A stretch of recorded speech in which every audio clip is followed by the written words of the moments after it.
Bienvenue à tous et à toutes. Aujourd'hui, une nouvelle vidéo présentation des i200 TWS de chez la Fnac. Je les ai commandés il y a environ 2 semaines et ils viennent d'arriver.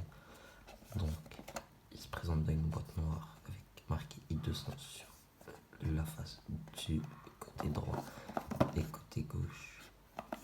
Avec le boîtier, les écouteurs. Ici écrit i200, un câble Lightning, les certifications, les normes, je sais pas quoi.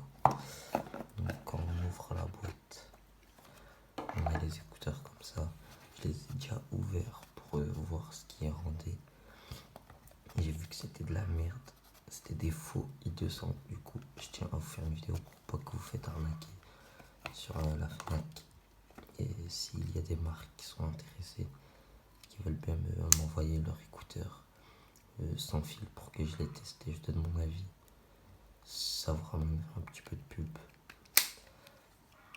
Mais je donnerai mon avis sur les écouteurs que vous m'envoyez. Donc ils se présentent comme ça, un boîtier bien plus gros que les vrais, les écouteurs pas du tout ressemblants. Bref, on y viendra plus tard. Donc dans la boîte, ça on l'enlève. Il y a un carton, un petit câble qualité, basse qualité, ça se voit que ça va, il va pas durer. C'est de la merde quoi. Puis ici il y a une petite notice marquée en chinois avec des indications en derrière, il est écrit en anglais. Bref, on va ranger tout ça comme c'était.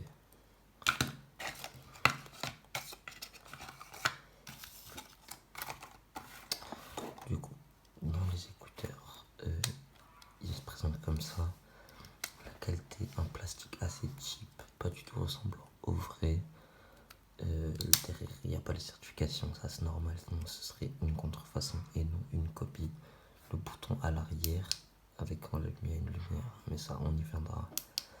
Port Lightning, très difficile à rentrer, j'ai essayé de le charger avec un vrai chargeur Apple, a du mal à rentrer.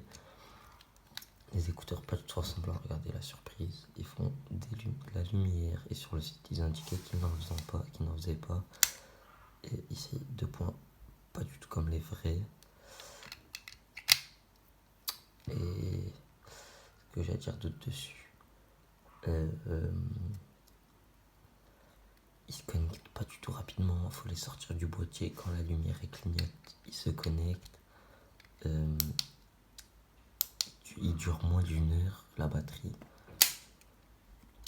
C'est un boîtier, il se ferme tout seul.